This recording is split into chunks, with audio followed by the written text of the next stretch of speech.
النهاردة مش هعمل لكم نوع واحد بس من المخلل. ده النهاردة جمعت لكم 8 أنواع من المخللات الأساسية على سفرة رمضان، وهتعرفي كل أسرار طرش المحلات، وإزاي كل مخلل يفضل مقرمش لآخر واحدة من غير ما يتهرم منك أبدا ولا يسود ولا يطلع ريم على وشه. وده كله بسر صغير في مطبخك هيحافظ عليه من السنة للسنة. وفي فيديو النهاردة معايا مخلل الليمون وهنعمله بطريقتين وهيطلع دايب دوب، والزيتون اللي يفضل سنة ويفضل محافظ على قرمشته. ممكن وقت نزول الفيديو يكون الزيتون خلص للأسف، بس هنزله لكم عشان لو احتاجتوه بعدين.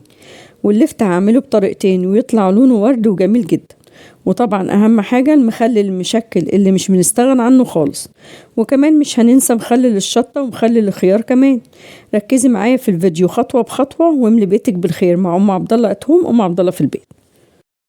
ونبدأ بأول نوع من المخللات وهو مخلل مشكل أو الترشي، وده مفيش حد هيستغنى عنه أبدا ودايما بيكون موجود على سفرة رمضان. يلا بينا نشوف هنعمله ازاي. السلام عليكم ورحمة الله وبركاته. يلا نشوف معانا ايه في مخلل النهاردة. معايا كيلو من الخيار البلدي الأخضر، وهو أفضل نوع في التخليل، لكن لو مش متوفر جيب أي نوع متوفر عندك، المهم يبقى طازة عشان يقعد معاكي أطول فترة ممكن. وحجم الخيارة مش هيفرق معايا لان احنا كده كده هنقطعه. ومعايا ربع كيلو شطة حامية او باردة زي ما تحبي، والافضل ان احنا نستخدم الشطة الخضراء عشان الشطة الحمراء بتتهري في المخلل. معايا ربع كيلو فلفل بلدي احمر حار او بارد زي ما تحبي برضه. معايا قرنبيطة صغيرة مقطعة بالشكل ده زي ما انتوا شايفين في الفيديو. عندي كمان كيلو جزر كبير او صغير زي ما تحبي، كيلو لفت، كيلو ليمون اي نوع اخضر او اصفر. نبدأ بأول حاجة وهو اللفت. طبعا احنا كنا عملنا طريقة تخليل اللفت لوحده في فيديو، واسيب لكم اللينك في صندوق الوصف تقدروا تشوفوه، طريقته سهلة جدا جدا. واحنا هنعمله النهاردة في المخلل المشكل. لو مش حابة يكون لوحده نشتري اللفت اللي لونه بنفسجي وجميل زي كده، ويبقى حجمها متوسط وتقيلة عشان نضمن انها كويسة بعد التخليل. بنجيب اللفت ونغسله وننضفه كويس ونقطع منه العروق الخضراء لحد ما يبقى معانا بالشكل ده. تقدروا تشوفوا الطريقة بالتفصيل في فيديو اللفت. وببدأ أقطعه بالشكل ده، طبعا انتوا تقدروا تقطعوه بالشكل اللي تحبوه.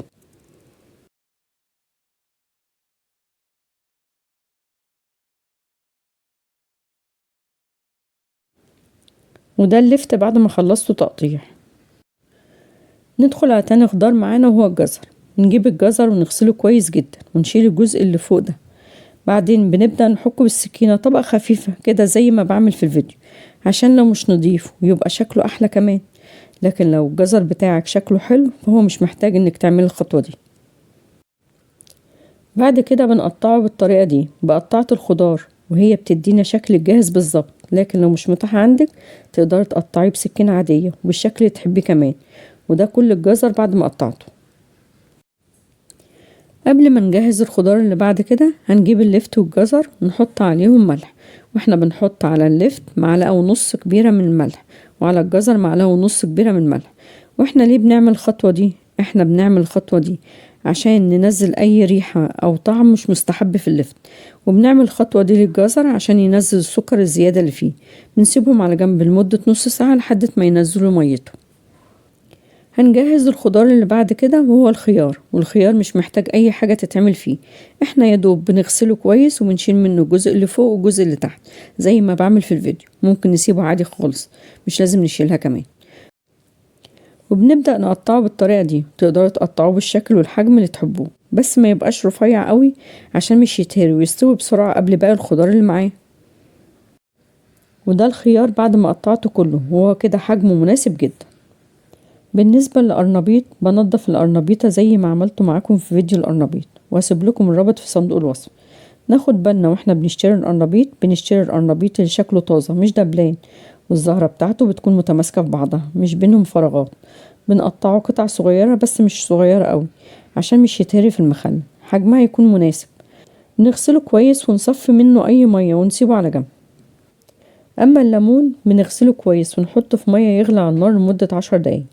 بعدين بنطلعه ونصفيه من ميته ونحطه في مية باردة عشان نوقف تسويته على ما نخلص باقي الخضار. وانا عملت الطريقة دي بالتفصيل في فيديو الليمون المخلل، واسيب لكم الرابط في صندوق الوصف. وده كده كل الخضار اللي هنعمله في مخلل النهاردة: اللفت والجزر والفلفل والخيار والليمون والقرنبيط. كله بقى جاهز معانا. وطبعا الكميات اللي انا عاملاها في الفيديو تقدروا تزودوها او تقللوها براحتكم، وبرضو تقدروا تشيلوا اللي انتم مش عايزينه وتزودوا في اللي انتم بتحبوه. وقبل ما نعمل محلول التخليل بتاعهم حابة اوريكم الجزر واللفت بعد ما سبناه المدة اللي قلتلكم عليها، ونزلوا المية بتاعتهم. نغسلهم من المية دي كويس ونصفيهم ونسيبهم على جنب. ودلوقتي هنجهز محلول التخليل بتاعنا. هنحتاج 4 لتر مية، يعني 16 كوباية مية، والمية دي مية مغلية ومتبردة عشان نضمن انها تكون متعقمة كويس. 16 معلقة كبيرة ملح صخري ومعلقتين كبار سكر. ناخد لتر من المية بتاعتنا ونسيبه على جنب. نحط الملح على باقي المية ونقلبهم في بعض كويس لحد ما الملح والسكر يدوبوا كويس. ناخد الفلفل البلد الأحمر مع لتر المية وكام فص ثوم ونضربهم في الخلاط. بعد ما نتأكد ان الملح داب بنحط عليه الفلفل ونقلب مع بعض. ولو كان عندك هريسة فلفل تقدر تستغنى عن الخطوة دي تماما، وتحطي 4 معالق كبار من هريسة الفلفل. بنحط عليهم معلقتين كبار خل ونقلبهم. المرة دي مش هنعمل مخلل في برطمان، انا هعمله بالشكل ده. نجيب طبق كبير بلاستيك ونحط فيه كيسين كبار يكون خامتهم تقيلة عشان يستحملوا، او ممكن بدل الطبق الكبير نحط جردل بلاستيك نضيف ونحط فيه برضو الاكياس بالشكل ده. ولو مش متاح عندك حطيهم في برطمان عادي زي ما كنا بنعمل على طول، واهم حاجة تعقم البرطمان. بننزل بالخضار واحدة واحدة زي ما بعمل في الفيديو.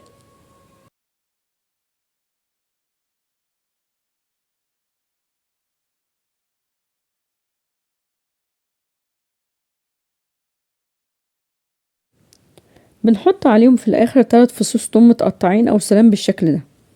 في الاخر خالص بنحط عليهم محلول التخليل اللي عملناه لحد ما يغطي كل المخلل. لو مش غطى المخلل بنعمل محلول تاني ونزوده على المخلل.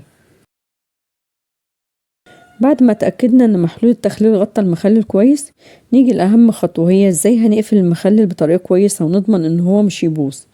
طريقة قفل الكيس بالشكل ده زي ما بعمل بالظبط، فالافضل تعمليه زي ما بعمل عشان ما يدخلوش اي هوا. واهم حاجة وانت بتربطيه انك تفرغي منه اي هوا قبل ما تقفليه. وكمان بنقفل كل كيس لوحده زي ما بعمل في الفيديو. بنسيبه في مكان ما بنحركوش لمدة من 5 ايام لأسبوع. وده المخلل بعد مدة التخليل اللي قلتلكم عليها، هو طالع مظبوط مش محتاج وقت اكتر من كده. وعلشان نحفظه ويفضل سليم لاخر واحدة هنحطه في التلاجة، وعشان الكمية كبيرة بنفضيه في اكياس اصغر وتحتفظ بيه في التلاجة عشان نوقف تخليله ويفضل حلو معاك لحد رمضان وبعد رمضان كمان. والافضل تعملي المخلل مشكل قبل رمضان باسبوع او 2، لان هو كده كده مخلل سريع فمش بياخد وقت كبير في التخليل. وبكده نكون عملنا مخلل مشكل مظبوط زي المحلات بلون جميل وطعم مقرمش زي ما وعدتكم، واوفر وانضف بكتير من الجاهز. وبعد ما تشوف الفيديو ده ان شاء الله مش هتقابلك اي مشكلة خالص في عمايل المخلل. وزي ما شفتم عملناه من غير اي اضافات كتير ولا مواد حافظة، ومقرمش معاكي من اول واحدة لاخر واحدة. وتاني نوع معانا هو اللفت السوري. لو مش جربتيه قبل كده جربيه بطريقتي دي واوعي يفوتك. دي كفاية لون الوردي بعد ما يتخلل وبيخلي شكل السفرة تفتح النفس، وطريقته مختلفة تماما عن اللفت العادي. ويلا نشوف هنعمله ازاي بأسهل طريقة. السلام عليكم ورحمة الله وبركاته. معايا 3 كيلو من اللفت، تقدري تجيب اي كمية انت حباها وتعمليها زي ما هعمل في الفيديو. واول حاجة لازم تعرفيها هي نوع اللفت اللي بتختاريه للمخلل.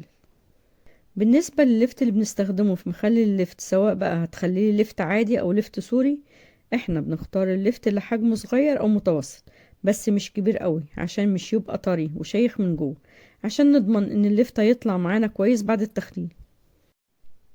بنغسله كويس بعدين بننضفه ونشيل منه الجزء اللي فوق والجزء الاخضر اللي تحت ده. بعدين بنرجع نغسله تاني عشان لو في اي حاجة تانية نضمن ان احنا نضفناه كويس. وطبعا مش بنقشر اللفت لان احنا عايزين لونه يبقى وردي مش ابيض. بعد كده بنقطعه بالطريقة العادية بسكينة عادية خالص او بالقطاعة اللي زي دي، مش بتفرق كتير، هي بس القطاعة بتدينا شكل الجاهز مش اكتر. ناخد بالنا واحنا بنقطعه نقطعه باحجام قد بعض عشان كله يتخلل ويستوي في وقت واحد. كمان وانت بتقطعي لو لقيت اي لفت طري وشايخ الافضل تشيليه ومش تستخدميه مع المخلل عشان مش يبوظ باقي المخلل. ده اللفت بعد ما قطعته كله. نحط عليه لكل كيلو لفت معلقة كبيرة هرمية ملح ونقلبه في الملح، وده عشان ينزل اي مية فيه ويبقى مقرمش، وكمان عشان نشيل منه اي ريحة مش مستحبة. بنسيبه كده من نص ساعة لساعة لحد ما ينزل كل المية اللي فيه. بعد ما ينزل ميته هنجهز محلول التخليل بتاعه. هو عبارة عن 2 لتر مية مغلية ومتبردة، ولازم تكون كده، وده عشان نمنع ان يتكون ريم ابيض على وش المخلل، ونحافظ على المخلل وقت اطول. 6 معالق كبار ملح صخري ومعلقة كبيرة سكر. معلقة السكر هنا هي سر القرمشة بتاعة اللفت، عشان كده لازم تضيفيها كوباية صغيرة خل. معايا بنجرية صغيرة، والبنجر هنا هو اللي هيديك لون اللفت الورد المظبوط، واحنا مش بنكتر في البنجر كتير، هي يا دوب بنجرية صغيرة زي دي كفاية قوي على الكمية دي، عشان لو حطينا اكتر من كده هيغمق لون اللفت بزيادة. وفصين توم. ناخد البنجر مع فص توم ونص لتر مية من لترين المية اللي معايا، ونضربهم في الخلاط. نصفي البنجر ونحطه على المية، والافضل نضربه عشان اللون يتوزع على اللفت كله، مش نلاقي ان في شوية من اللفت لونهم ابيض وشوية لونهم وردي. نحط عليهم الملح والسكر ونقلبهم مع بعض لحد ما الملح والسكر ما يدوبوا خالص. نحط عليهم الخل، واحنا ضفنا خل بالكمية دي عشان اللفت ده بيتخلل تخليل بطيء، والخل هيخليه يتخلل اسرع. بنجيب البرطمان اللي هنخلل فيه، والبرطمان يكون ناشف تماما ما فيهوش اي نقطة مية. بنعقمه زي ما بقول لكم دايما، واحنا بنعقمه باننا بنحط فيه شوية خل ونرجه فيه، بعدين بنرمي الخل. هو كده يبقى اتعقم تماما، والخطوة دي مهمة جدا علشان نضمن ان المخلل مش يبوظ بسرعة بعد التخليل. بنحط اللفت في البرطمان، وانا بحط كام قرن شطة في النص كده عشان بيدوا طعم حلو للمخلل. قبل ما نحطه بنفتحه فتحة صغيرة عشان ما يطلعش على وش المخلل. بنحط اللفت في البرطمان بس مش بنكبسه جامد عشان محلول التخليل يوصل لللفت كله. بنحط فص توم متقطع على الوش، ونحط عليه مية التخليل، ولازم يكون محلول التخليل مغطي اللفت كله، لان اللفت اللي مش هيبقى متغطي بمحلول التخليل هيبوظ منك. بنحط على وشه كيس تلاجة او ستريتش، وبنغطيه كويس بغطا محكم عشان ما يدخلوش اي هوا. بنسيبه يتخلل لمدة من 10-15 يوم. بعد ما يتخلل هنحطه في اكياس تلاجة او برطمانات اصغر، ونحطه في التلاجة عشان نحفظه لوقت اطول، ونوقف تخليله عشان ما يبقاش طري ويفضل لوقت اطول.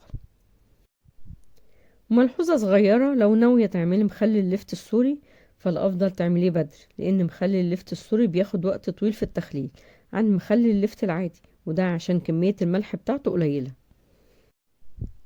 وحاجة مهمة تاخدي بالك منها، ان لو لقيت المخلل لونه بقى فاتح مش بقى وردي زي ما هو كده، اضربي بنجرية صغيرة مع شوية مية من المية بتاعته في الخلاط وحطيهم عليه تاني، لان عادي جدا ان الخل يسحب اللون منه.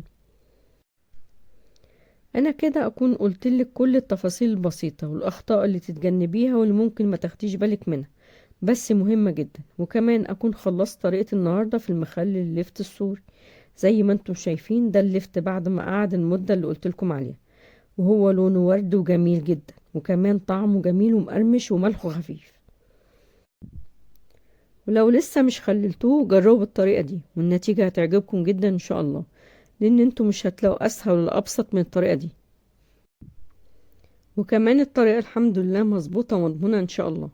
المهم تعملوا زي ما قلتلكم بكل التكات اللي قلتلكم عليها في الفيديو عشان تحافظوا عليه ويفضل معاكم لأطول وقت ممكن ومقرمش لآخر واحدة. ندخل بقى على تالت نوع معانا، وهو مخلل الخيار. هو نوع سريع وبيخلص على طول، وناس كتير بتحبه. لو حد بيشتكي انه بيتهري منه بالطريقة دي، ان شاء الله اضمن لك انه هيفضل معاك مقرمش لآخر واحدة. ويلا نشوف هنعمله ازاي بكل سهولة. معايا في فيديو النهاردة 2 كيلو خيار، والافضل وانت بتشتري الخيار تختار الخيار البلدي اللي حجمه صغير او وسط زي كده، مش يكون كبير قوي، وتكون الخيارة ناشفة وخضرة ولونها جميل زي ما انتوا شايفين كده. ومعايا 12 معلقة كبيرة هرمية ملح، وكل لتر مية هياخد 4 معالق ملح.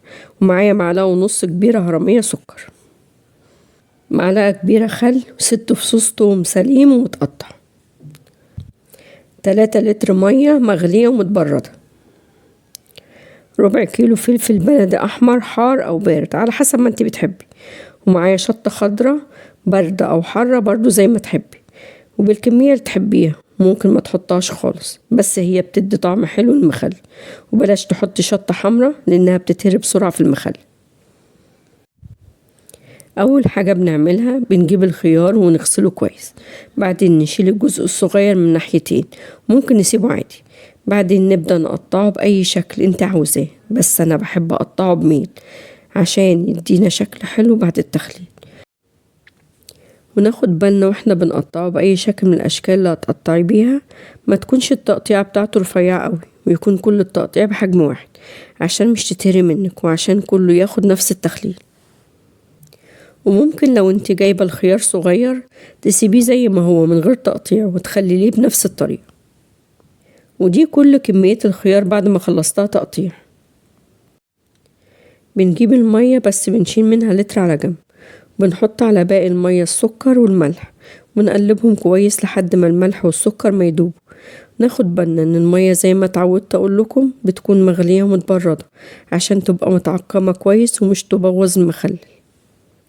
وكمان بلاش تستغنى عن السكر لانه بيخلي الخيار يبقى مقرمش وجميل، فاوعي تستغنى عن معلقة السكر دي. بناخد لتر المية اللي سبناه على جنب مع الفلفل البلدي الأحمر وفص الثوم ونضربهم في الخلاط، بعدين بنحطهم على الخليط ونقلبهم مع بعض. ولو انت عندك هريسة فلفل جاهزة بتحطيها بدل اللي احنا عملنا ده. بنحط عليهم الخل وما بنكترش في الخل عشان الخل مش يطر الخيار ويتهري معانا. نجيب البرطمان اللي هنخلل فيه، ويفضل ان البرطمان يكون ازاز، لكن لو مش متاح عندك تقدر تستخدمي اي برطمان متاح عندك بس تكون جودته نظيفة. وزي ما تعودتم معايا ان احنا الاول بنعقم البرطمان بيكون نظيف وناشف تماما، نحط فيه شوية خل ونرجه في البرطمان كويس، بعد كده بنرمي الخل ونستخدم البرطمان وهو كده بقى جاهز معانا. وبنعمل كده عشان نضمن ان المخلل مش يبوظ مننا.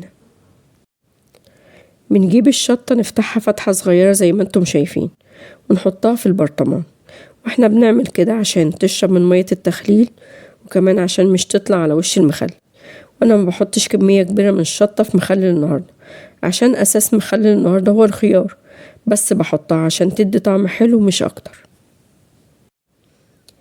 بعدين بنحط عليها الخيار المتقطع لحد ما نملى البرطمان للآخر، ممكن نحط في النص قرنين شطة بينهم زي ما تحب. وكمان بنحط شوية من الثوم المتقطعين بين الخيار واحنا بنرصه في البرطمان. وبعد ما بنملى البرطمان بالخيار بنحط عليه مية التخليل لحد الآخر، نحط على وشه شوية توم سلام أو متقطعين. وبصراحة أنا في مخلل الخيار ما بحبش أحط زيت على وشه، بكتفي ان احط كيس واقفل البرطمان كويس جدا عشان مش يدخل اي هوا عشان مش يبوظ المخلل. بالنسبة لمدة تخليل المخلل فهو ما بياخدش وقت خالص وهتاكلي منه على طول. بنسيبه في البرطمان ما بنفتحش عليه خالص مدة من 3 ل5 ايام، او لحد ما تلاقي لونه اتغير وصفر هو كده جاهز. وعشان نحفظه لمدة أطول بنحطه في التلاجة زي ما هو بالبرطمان، أو بنحطه في أكياس تلاجة عادية بمحلول التخليل بتاعه، وده هيخليه يوقف تخليله ويفضل معاكي جميل لآخر واحدة. وزي ما بقول لكم دايما لما نيجي ناخد من مخلل ناخد بمعلقة نظيفة مش بإيدينا عشان ما يطلعش ريم أبيض على وشه عشان ما يبصش منك.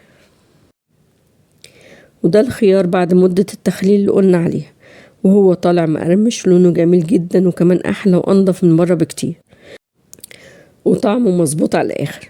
وبكده نكون عملنا مخلل الخيار بأنجح وأسهل طريقة ممكن تجربوه. ورابع نوع معانا من مخلل النهاردة هو الليمون المعصفر، وده نوع من أنواع المخللات اللي بيليق جنب أي أكل على الفطار، وأنا عاملة لكم طريقة تخليه دايب دوب زي الزبدة، وطريقته أسهل مما تتخيلي. شوفي معايا عملته إزاي. السلام عليكم ورحمة الله وبركاته. أول حاجة لازم نبقى عارفينها إيه هو نوع الليمون اللي هنستخدمه عشان نعمل بيه الليمون المعصفر. والليمون اللي احنا بنستخدمه ليمون بلدي أو الليمون القضلي، وده أصل الليمون المعصفر بس ما كانش موجود في السوق. بنجيب الليمون اللي حجمه كبير عشان يبقى كله لحم بعد التخليل، وتقدر تستخدم الليمون الأصفر أو الأخضر. أول حاجة بنعملها طبعا هي إننا بنجيب الليمون بتاعنا وبنغسله كويس جدا، لأننا هنحتاج المية اللي هنسلق فيها الليمون، فلازم نتأكد إننا غسلينه كويس. كمية الليمون زي ما تحبي، وأنا معايا في فيديو النهاردة 2 كيلو ليمون. هتجيبي الكمية اللي انت حباها وتعمليها بنفس الطريقة اللي هعملها معاكي في الفيديو. بنجيب حلة ويكون حجمها كبير عشان تبقى مناسبة على كمية الليمون اللي معانا. نحط فيها مية وبننزل فيها بالليمون زي ما هو سليم، مش بفتحه. نتأكد ان المية مغطية الليمون واسيبه على نار متوسطة، واول ما يغلي بحسب له 8 دقايق بالظبط، لاننا محتاجين الليمون مستوي لكن مش مستوي بزيادة عشان مش يتهري. وزي ما قلت لكم قبل كده ان الوقت اللي احنا بنحسبه ده بنحسبه من بداية الغليان على طول، مش من اول ما ننزل الليمون في المية. ومدة الغليان دي عشان لو احنا هناكله على طول بعد 10 ايام، لكن انتي لو حابة تسيبيه مدة اطول في التخليل بنحسب له 5 دقايق غليان بس.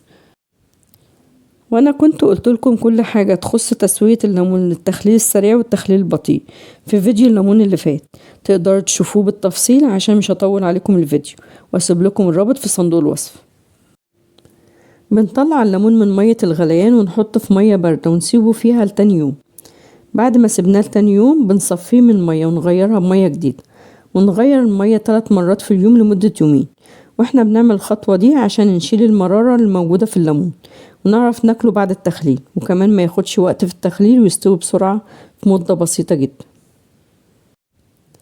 بالنسبة للحشوة اللي نحطها في الليمون عبارة عن 2 كبار عصفر، معلقة كبيرة حبة بركة ومش بنزود فيها عن كده، 3 معالق كبار ملح عشان تظبط طعم الحشو، ودول غير كمية الملح اللي هنحطها على خلطة التخليل. وبنقلب كل ده مع بعض. بعد ما سيبنا الليمون المدة اللي احنا قلنا عليها بنصفيه من المية، بعدين نبدأ نفتحه بالشكل ده، ولما نيجي نفتحه مش بنفتحه للآخر خالص، يبقى يدوب نص فتحة، ممكن نفتحه نصين أو 4/4. والليمون زي ما انتوا شايفين بعد الغليان هو طري بس ماسك نفسه مش مهري، وده اللي احنا عايزينه.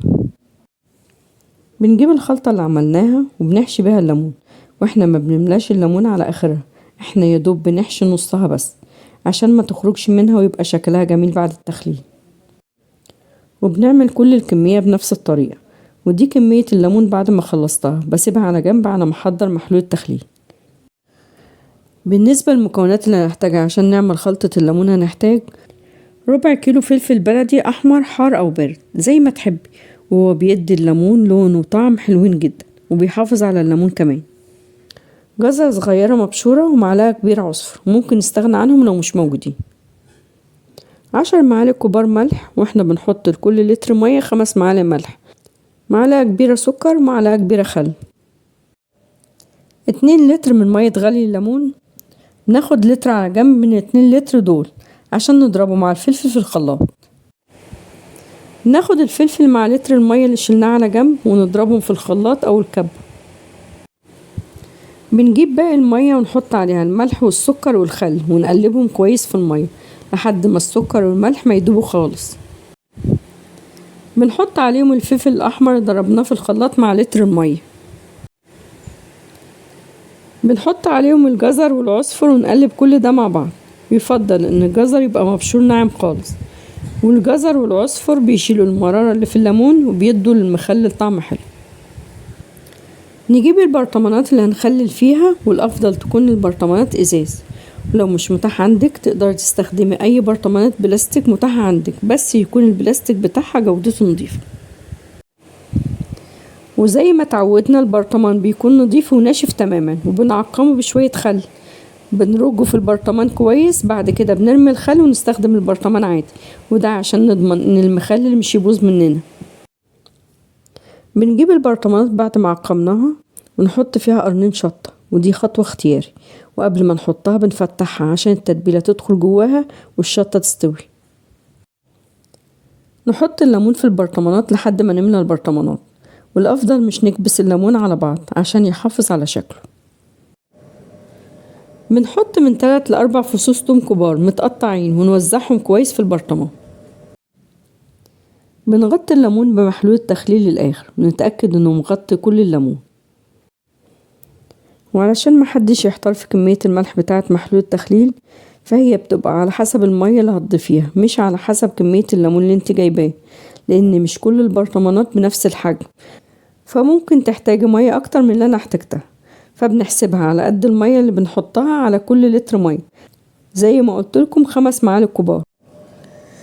بنحط على وشه شوية زيت ونغطيه بكيس تلاجة او ستريتش عشان مش يدخله اي هوا، ونغطيه كويس جدا. بنفتح عليه لأول مرة من 3 ل4 أيام عشان لو احتاج محلول تخليل كمان بنزوده، ولو مش محتاج بنغطيه زي ما كان، وما بنفتحش عليه غير بعد مدة التخليل، وهي من 10 أيام ل15 يوم. وده الليمون بعد ما فتحت عليه بعد مدة التخليل اللي قلتلكم عليها، وهو مستوي جميل جدا وجاهز للأكل. بس لو فتحت عليه ولقيتيه لسه مستواش بتغطي عليه مرة تانية وتسيبيه لحد ما يستوي 2-3. وعلشان نحفظه لمدة طويلة ويقعد معانا رمضان كمان بنحطه زي ما هو بالبرطمان كده في التلاجة عشان نوقف تخليله. طب لو مش عاملة في برطمانات صغيرة زي ما انا عاملة، بتحطيه في علب تلاجة عادي خالص، بتحط على وشه شوية زيت وتغطيه بكيس تلاجة، وتقفلي العلبة كويس جدا وتسيبيه في التلاجة. ولما تيجي تاخدي منه تاخدي بمعلقة مش بايديك عشان تحافظي عليه لمدة طويلة. وبكده نكون عملنا الليمون المعصفر بطعم جميل ولذيذ جدا، ويفتح النفس جنب اي اكلة تعمليها، ومستوي زي الزبدة وبطريقة ناجحة وانضف من بره بكتير. وخامس نوع معايا في فيديو النهاردة هو مخلل اللفت العادي، وده مفيش حد ما يعرفوش، هو سهل جدا وبيخلص على طول وما بياخدش وقت خالص في التخليل بجد. بس لازم تركزي انك ازاي تحفظيه علشان ما يبقاش طري، وانا قايله لكم ازاي تحفظوه ما تقلقوش طبعا. ويلا نشوف عملته ازاي. السلام عليكم ورحمة الله وبركاته. معايا 3 كيلو لفت، وطبعا انت تقدري تجيبي الكمية اللي تحبيها سواء اقل او اكتر، وتعمليها بنفس الطريقة اللي عاملها في الفيديو. بالنسبة لللفت اللي احنا بنختاره عشان نعمل بيه مخلل ناجح، الافضل نجيب اللفت التقيل اللي بحجم متوسط او بحجم صغير، ما بيبقاش كبير قوي او خفيف، عشان بتكون من جوه مش كويسة وطرية وشيخة، وبيبقى مخلل اللفت بعد التخليل طري ومش كويس لو عملناه. بعد ما بنغسله كويس بنشيل الجزء الاخضر ده زي ما بعمل في الفيديو، وبنشيل الجزء اللي فوق بالطريقة دي، ونشيل اي جزء مش كويس في اللفت، ونعمل كل الكمية بنفس الطريقة ونغسله مرة تانية. مش بنقشر الجزء البنفسجي ده لانه هو اللي بيدي لون جميل لللفت بعد التخليل، والافضل كمان نختار اللفت اللي لونه بنفسجي وغامق وحلو كده عشان اللون يبقى احلى واحلى. بتجيبوا اي سكينة متاحة عندكم، وانا هستخدم قطعة الخضار دي عشان تديني تقطيعة المحلات، ونقطع اللفت واحنا بنقطعه قطع متساوية وما تكونش رفيعة قوي عشان مش يتهرم مننا بعد التخليل. وبتعملوها بالشكل اللي تحبوه، بس انا هعملها بالشكل ده وهي كده حجمها كويس زي ما انتوا شايفين في الفيديو. بنقطع كل كمية اللفت بالشكل ده، وبعد ما قطعنا كل اللفت اللي عندنا بنحط عليه كمية من المية العادية تكون مغطياه، ونسيبه في المية من ساعة لساعتين او من بالليل للصبح. واحنا بنعمل الخطوة دي عشان ينزل اي ريحة مش مستحبة فيه.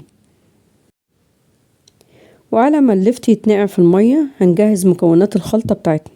معايا فلفل بلدي احمر حار او بارد، شطة حارة او باردة، 9 معالق كبيرة ملح ناعم او خشن، معلقة كبيرة سكر، 3 فصوص توم كبار.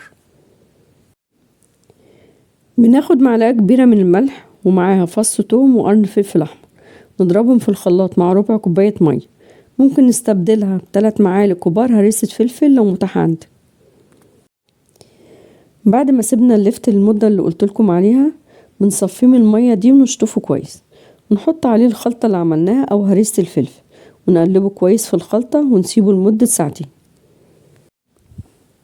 ودلوقتي هنعمل خلطة التخليل. بنجيب 2 لتر مية، والمية اللي بستخدمها دي مية متعقمة، يعني غليتها وسبتها تبرد براحتها بعدين بستخدمها عشان اللفت يقعد معانا فترة اطول من غير ما يبوظ. نحط عليها الملح والسكر ونقلبهم مع بعض لحد ما يدوب، ونحط معلقة خل كبيرة، وما بنحطش على اللفت خل كتير عشان مش يتهري. نحط عليها شريحة من البنجر، والافضل نضربها في الخلاط مع نص كوباية مية ونصفيها على مية التخليل. نجيب البرطمان اللي هنخلل فيه، ويفضل يكون برطمان ازاز، لكن لو مش متاح عندك تقدر تستخدمي اي برطمان متاح عندك بس تكون جودته نظيفة. بنعقم البرطمان الاول وبنغسله بشوية خل، بعد كده بنرمي الخل ونستخدم البرطمان، وهو كده بقى جاهز معانا، وده بيحافظ على المخلل مدة اطول. وده اللفت بعد ما نزل ميته. المية دي لو احتاجناها نقدر نستخدمها لو مية التخليل ما كفتش، لكن لو كانت مية تخليل كفاية نقدر نستغنى عنها. بنحط اللفت في البرطمان ونحط بينه كام قرن شطة بيديله طعم، بس مش بنكتر شطة. نحط لفت تاني ونفضل نعمل كده لحد ما نملى البرطمان على الآخر. ولو لسه مكملين معايا لحد هنا ما تنسوش اللايك عشان الفيديو يوصل للناس أكتر، واشتركوا في القناة وفعلوا جرس الإشعارات عشان تفضلوا متابعين كل جديد ينزل على القناة.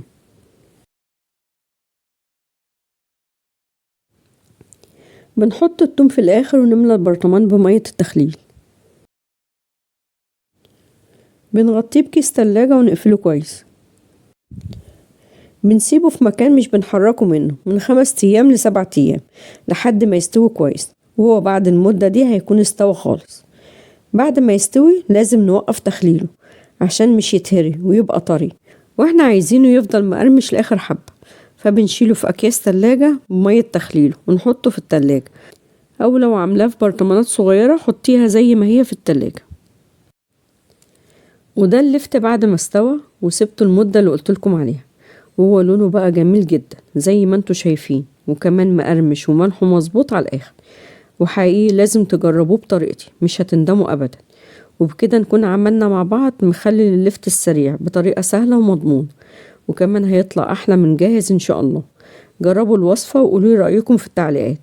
وسادس نوع هو للناس اللي بتحب الحاجات الحراقة، فعملت لكم مخصوص مخلل الشطة لعشاق الشطة. طبعا مش ينفع ننساكم، يلا نشوف هتعملوه ازاي.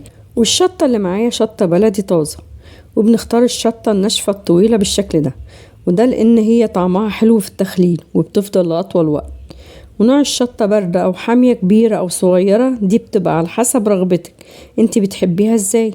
وانا هعمل معاكم النهاردة 1.5 كيلو شطة، تقدري تجيبها أقل أو أكتر وتعمليها بنفس الطريقة. فلفل بلدي أحمر حار أو بارد زي ما تحبي، وهو بيدي لون وطعم حلوين جدا للشطة. 4 فصوص توم كبار أو 5 صغيرين. 12 معلقة كبيرة هرمية ملح ناعم. معلقة كبيرة سكر، ومعلقة السكر بتحفظ الشطة، ومعلقة خل كبيرة. 2 لتر مية، والمية بتكون مية مغلية وبنسيبها تبرد. واحنا بنعمل كده عشان المية تكون معقمة وما يطلعش ريم أبيض على وش المخلل. ناخد لتر على جنب من ال2 لتر دول عشان نضربه مع الفلفل في الخلاط. بنحط الملح والسكر والخل على المية وبنقلبهم مع بعض لحد ما يدوب الملح. وعشان ما حدش يحتار في كمية الملح بتاعة محلول التخليل، فهي بتبقى على حسب المية اللي هنضيفها، مش على حسب كمية الشطة اللي انت جايباها. وكل لتر مية بتستخدميه بياخد 4 معالق كبار هرمية من الملح. بناخد الفلفل الأحمر مع لتر المية ونضربه في الخلاط، بعدين بنحطه على المية، وكمان ممكن نستبدله ب4 معالق كبار هريسة فلفل لو متاح عندك. نجيب البرطمانات اللي هنخلل فيها، والأفضل تكون البرطمانات إزاز، ولو مش متاح عندك تقدر تستخدمي أي برطمانات بلاستيك متاح عندك، بس يكون البلاستيك بتاعها جودته نظيفة. وزي ما اتعودنا البرطمان بيكون نظيف وناشف تماما، وبنعقمه بشوية خل ونرجه في البرطمان كويس. بعد كده بنرمي الخل ونستخدم البرطمان عادي، وده عشان نضمن ان المخلل مش يبوظ مننا ويقعد لفترة طويلة. بنجيب الشطة بعد ما غسلناها كويس، وأول حاجة بنعملها بنفتح لها فتحة صغيرة كده عشان محلول التخليل يدخل جوه الشطة وتتخلل كويس. وطبعا الشطة مش محتاجة تتسلق في مية ولا الكلام ده خالص، هي أسهل مخلل ممكن تعمليه غير الليمون والزيتون خالص. واحنا بنملى البرطمان بالشطة للآخر، ومش بنخلي الشطة تبقى مضغوطة قوي في البرطمان، والأفضل يبقى في بينها فراغات بسيطة زي ما انتوا شايفين في الفيديو عشان محلول التخليل يوصل لكل الشطة في البرطمان. بنحط على الشطة محلول التخليل لحد ما نملى البرطمان على الآخر خالص، ولازم محلول التخليل يبقى مغطي الشطة كويس عشان ما تسودش منك. بالنسبة لمدة تخليل الشطة هي متاخدش وقت خالص، بتبقى جاهزة من 5 أيام ل7 أيام بالكتير.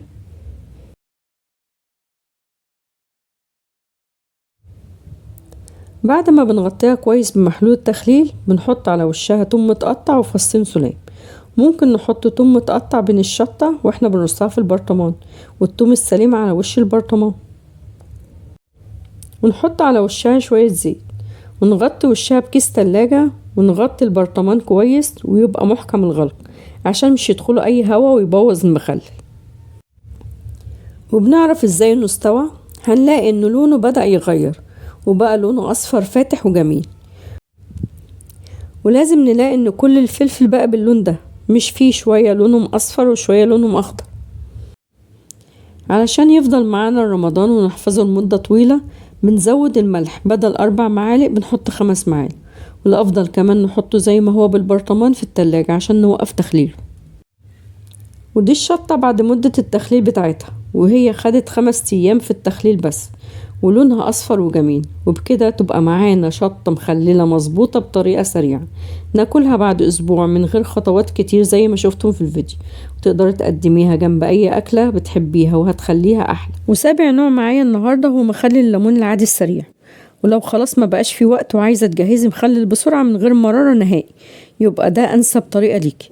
تابعي الخطوات وزي ما عودتكم جايبالكم ابسط واسرع طريقة تخليل، وشوفوا بقى معايا عملته ازاي. اول حاجة لازم نبقى عارفينها ايه هو نوع الليمون اللي هنستخدمه عشان نعمل بيه الليمون المخلل. بالنسبة للليمون اللي معايا، انا معايا 3 كيلو ليمون بلدي اخضر او اصفر. واحنا بننقي الليمون ما فيهوش اي حاجة مش كويسة او معطوبة، وما بنجيبش الليمونة الدبلانة قوي ويكون شكلها جميل. بالنسبة لحجمه فهو كبير او صغير مش بيفرق معانا في تخليل الليمون ده.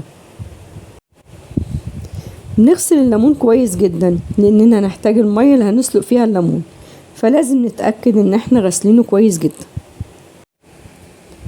نجيب حلة ونحط نصها مية عادية خالص، ننزل فيها بالليمون، نتأكد ان المية مغطية كل كمية الليمون اللي في الحلة. عشان كده الافضل ان احنا نستخدم حلة كبيرة عشان تاخد كل كمية الليمون، نتأكد انه متغطي كويس بالمية. بنحط على نار عالية لحد ما يغلي كويس، واول ما يبدأ في الغليان زي كده بنهدي النار وبنحسب له بالظبط 5 دقايق، ما يزيدوش عن كده وما يقلوش عن كده. وده علشان فترة غليان الليمون هي اللي تحدد هتاكليه على طول ولا هتاكليه بعد شهر شهرين ولا هتاكليه بعد فترة طويلة سنة. فلو عاوزة تاكليه بسرعة من 10 ايام ل15 يوم فهنسيبه يغلى فترة طويلة على النار لمدة من 8 دقايق ل10 دقايق، وده على حسب حجم الليمون، او لحد لما تلاقي الليمونة بدأت تفتح معاكي وبقت طرية وينفع تقطعيها بايديكي بسهولة، هي كده بقت جاهزة. اما لو عاوزة ان هو يقعد فترة طويلة ومش تاكلي منه دلوقتي وتسيبيه لرمضان، فاحنا يدوب بنغليه لمدة 5 دقايق ونطفي عليه عشان مش يستوي بزيادة. احنا مش بنحسب الوقت اول ما بنحط الليمون على النار، احنا بنستنى لما يغلي غلوة كاملة زي ما انتوا شايفين في الفيديو، بعدين نبدأ نحسب له الوقت. كمان لو نسيتي الليمون على النار ولقيت ان هو استوى بزيادة بنطفي عليه النار على طول ونصفيه من ميته، وتحطيه في مية باردة متلجة عشان مش يكمل سوا ويتهري منك، وتعمليه مخلل سريع. ده لو انت عاملة كمية صغيرة. اما لو عاملة كمية كبيرة ونسيتيها واستوت بزيادة هتحطيها في مية متلجة برضو وتخليليه عادي، بس هتزودي لكل لتر مية 6 معالق ملح مش 5 عشان يحافظ عليه ومش يتهري. وكمان الافضل بعد ما يتخلل بعد شهر تحطيه في التلاجة عشان توقفي تخليله وما يستويش بزيادة. وناخد بالنا لو خليناه بطريقة الفترة الطويلة وانه يقعد عندك سنة، اول ما نطفي عليه بنشيله من المية بتاعته ونحطه في مية عادية عشان نوقف تسويته. اما لو عملناه بالطريقة السريعة بعد ما بنطفي عليه بنسيبه في ميته لحد ما يبرد براحته خالص، بعدين بنصفيه من ميته ونحطه في مية عادية ونغيره المية 2 مرات في اليوم لمدة 2 يوم، بعدين نخليه بنفس الطريقة اللي هنعملها في الفيديو. وده الليمون بعد ما غلى لمدة 5 دقايق وصفناه من مية الغليان بنسيبها على جنب وحطيناه في مية عادية لحد ما يبرد، وبعدين بنصفيها ونخلله.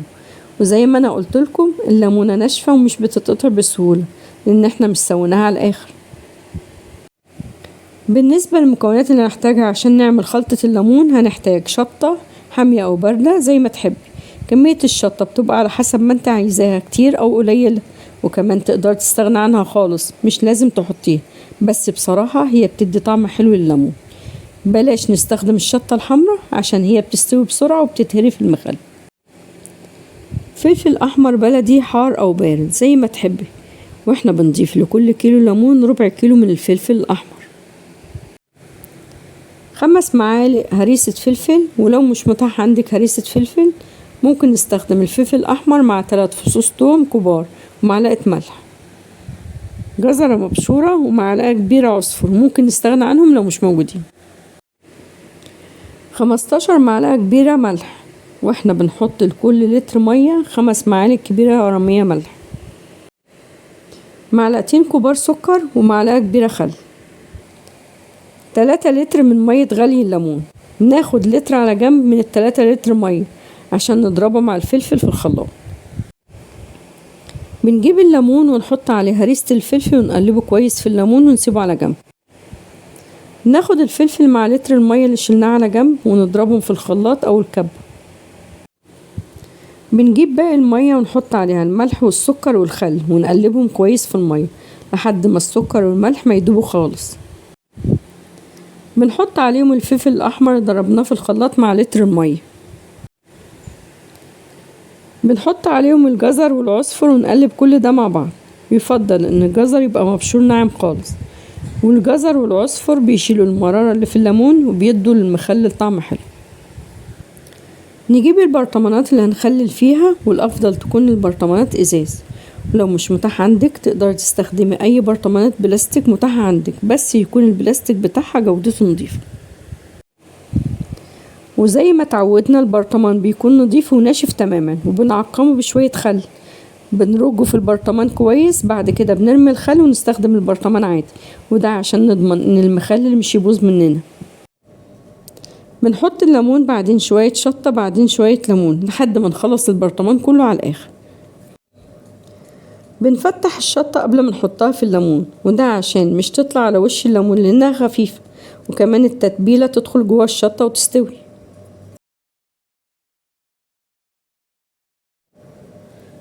بنحط من 3 ل4 فصوص توم كبار متقطعين ونوزعهم كويس في البرطمان.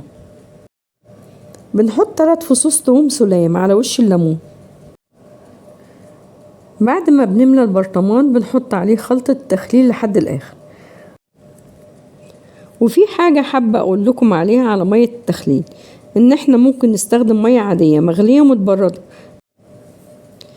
بس أنا دي طريقتي اللي بعتمدها من سنين. وبحط مية تخليل ليمون وما تقلوش خالص، مش بتمرر الليمون.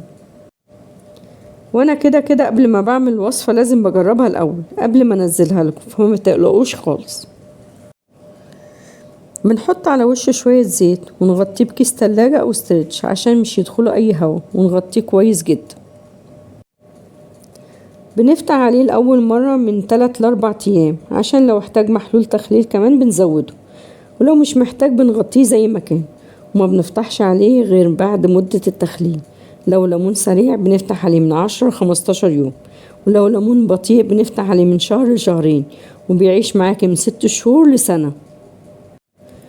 بس اهم حاجة وانت بتاخدي منه، خدي منه بمعلقة مش بايديكي عشان مش يبوظ بسرعة ويعمل طبقة بيضة على وشه، ونقدر نوقف تخليله عشان مش يتهري ويكمل تسوية باننا بنحطه في التلاجة بالبرطمان زي ما هو كده.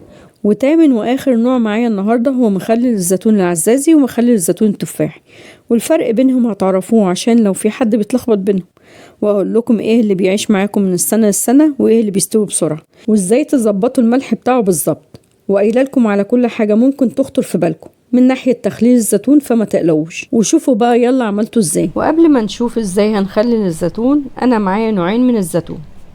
النوع الاول وهو الزيتون التفاحي، وبيبقى بالشكل ده على شكل تفاحة زي ما انتوا شايفين في الفيديو، وبيبقى فيه لحمة اكتر، لكن النوع ده مش بيستحمل يقعد وقت طويل في التخليل، يدوب 2 ل6 شهور مش اكتر من كده. والنوع التاني هو الزيتون العزازي، وهو بيبقى بالشكل اللي انتوا شايفينه في الفيديو، بيضاوي وطويل شوية وشكله مختلف عن التفاحي خالص، مش بيبقى فيه لحم كتير زي التفاحي. والنوع ده من الزيتون هو اللي هنخلله ويقعد معانا سنة او اكتر، لانه بيستحمل التخليل وقت طويل. بناخد الزيتون التفاحي ونحطه في كيس بلاستيك ونديله دقة بسيطة زي ما بعمل في الفيديو، لان ده هيوفر عليك وقت طويل. وانا بعمله بالطريقة دي عشان هخلله بالطريقة السريعة ويستوي اسرع ويتاكل بعد من شهر ونص لشهرين. لكن ممكن بدل ما تدقيه اعملي فيه شق بسيط بالسكين، وده هيقعد معاك المدة اطول، حوالي 6 شهور.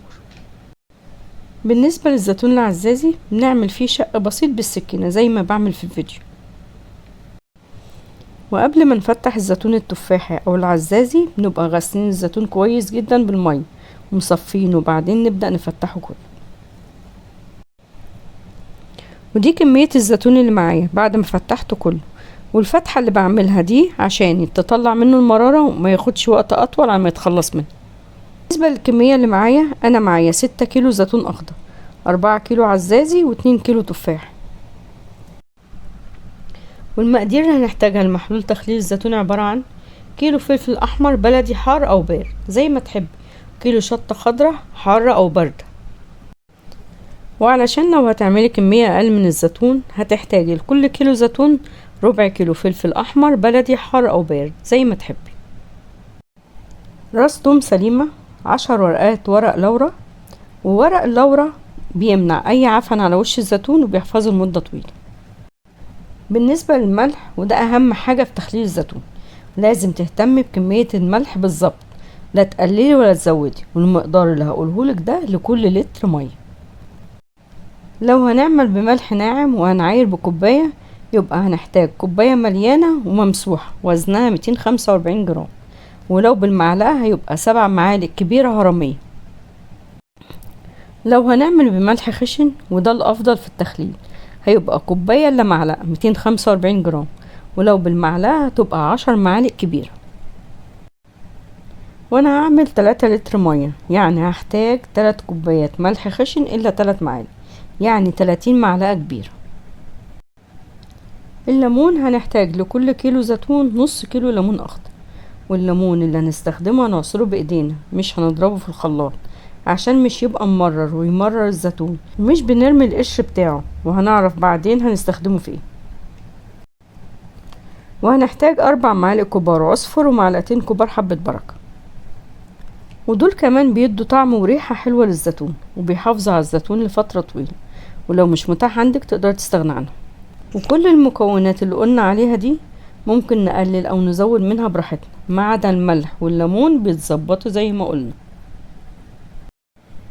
بالنسبة للمية هنحتاج 3 لتر مية، بتبقى مية مغلية ومتبردة عشان تبقى معقمة. ودي كل المكونات اللي هنحتاجها عشان نعمل محلول تخليل الزيتون، ويلا بينا نشوف هنعمله ازاي. ناخد الفلفل الاحمر ونغسله كويس، وناخد جزء منه مع لتر مية و3 فصوص توم ونضربهم في الخلاط ضربة واحدة، ونحطه على باقي المية. نحط عليه 3 كوبايات ملح خشن و3 معالق كبار هرمية سكر. والسكر علشان يدي الزيتون قرمشة ويقلل من المرارة.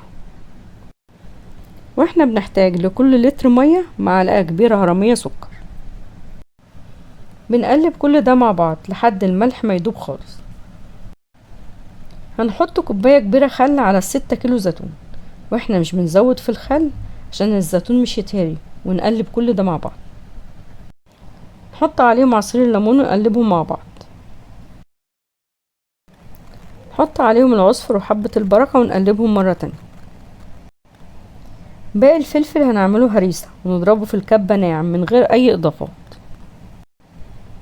ولو متاح عندك هريسة جاهزة حط لكل كيلو زيتون معلقتين كبار من الهريسة. نص كيلو جزر مبشور، وتقدري تزودي او تقللي عادي خالص. وده قشر الليمون اللي عصرته، بنحطه في حلة مع كمية من المية ونغليه غلوة واحدة ونصفيه ونسيبه على جنب عشان هنستخدمه مرة تانية. بنجيب الزيتون ونحط عليه هريسة الفلفل والجزر المبشور ونقلبهم مع بعض كويس. بنجيب برطمانات، والافضل تكون ازاز، لو مش متاح عندك برطمان ازاز تقدري تستخدمي برطمان بلاستيك بخامة نظيفة. اول حاجة قبل ما نستخدم البرطمانات بنغسلها كويس وننشفها، بعدين بنحط فيها شوية خل عشان نعقمها.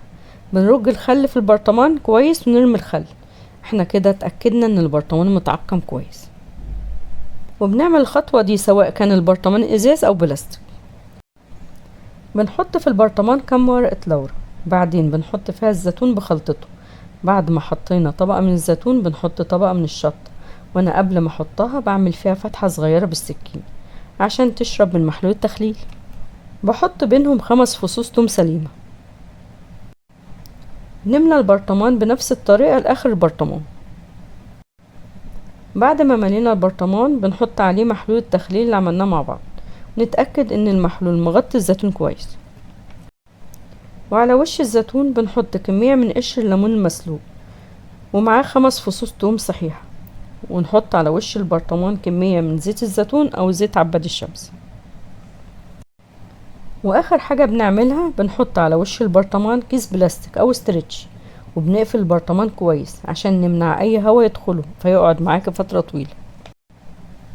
وهنعمل نفس اللي عملناه في الزيتون العزازي هنعمل في الزيتون التفاحي، نتأكد ان البرطمان مقفول كويس.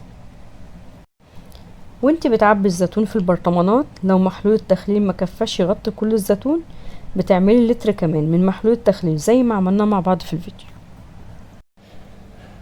طب لو محلول التخليل كان زيادة معاكي حط فيه قشر الليمون المسلوق بعد ما تنقعيه لمدة يوم في مية وتغيريها مرتين، وهيبقى معاكي مخلل ليمون طعمه جميل خالص. وهتلاحظوا في تاني يوم تخليل الزيتون هينزل منه مية من محلول التخليل. ما تقلقوش خالص لو حصل معاكوا كده، ده شيء طبيعي بيحصل عادة في تخليل اي مخلل. فبنفتح على البرطمانات تاني يوم وبنزودها من محلول التخليل اللي عملناه ونقفل البرطمان كويس جدا، ومش بنفتح عليهم تاني خالص غير بعد مدة التخليل مظبوطة. بالنسبة لمدة تخليل الزيتون التفاحي نفتح عليه من 1.5 لشهرين وبندوقه، ولو لقيناه لسه فيه مرارة بنقفل عليه مرة تانية ونسيبه لمدة 15 يوم. بالنسبة للزيتون العزازي بنفتح عليه بعد 6 شهور وبندوقه، لو لقيناه لسه فيه مرارة بنقفل عليه مرة تانية ونسيبه لمدة شهر. ودي كمية مخلل الزيتون اللي عملناها، ما شاء الله كمية كبيرة خالص تكفي طول السنة، وتقدر تعملي منها مشروع من البيت كمان. اهم حاجة عشان ينجح معاكي من اول مرة ان شاء الله ظبطي الملح بتاعه وما تقلليش في الكمية علشان مش يبوظ منك، وكمان تعقمي البرطمانات اللي هتحطي فيها المخلل علشان يفضل معاكي لأطول فترة ممكنة. وبكده نكون عملنا أسهل وأسرع طريقة لتخليل الزيتون. أتمنى تجربوها وتقولولي رأيكم في التعليقات. وبكده نكون جهزنا مخللات سفرة رمضان تقدر تعمليها في أي وقت طبعا، وتكوني عرفتي كل أسرار ال8 مخللات اللي عملناهم في فيديو واحد. وحقيقي كل نوع هتجربيه هو أحلى من التاني، وكمان أنضف 100 مرة من اللي هتشتريه بالغالي من بره. وأتمنى أكون جاوبت على كل الأسئلة اللي في بالكم من ناحية المخلل البيتي، ويا رب أكون قدرت أفيدكم في فيديو النهاردة. وتقدروا كمان تعملوا منه أسهل مشروع من البيت بميزانية بسيطة جدا. هستناكم تقولوا لي رأيكم في التعليقات انكم جربتوها، وقولوا لي ناويين تبدأوا بأنهي نوع، وهستنى رأيكم لما تعملوها. ولو حاسة انك استفدت من فيديو النهاردة ما تنسيش اللايك عشان بيفرق جدا، وتشتركي في القناة عشان لسه مجهزة ليكم فيديوهات كتيرة لعزومات رمضان. ففعلي جرس الإشعارات عشان يوصلك كل الفيديوهات اللي هنزلها، وما تنسيش تحفظي الفيديو عندك عشان تجربيهم كلهم في أي وقت تحبيه ومش هتندمي أبدا. كل سنة وانتم طيبين، واشوفكم في فيديو جديد إن شاء الله.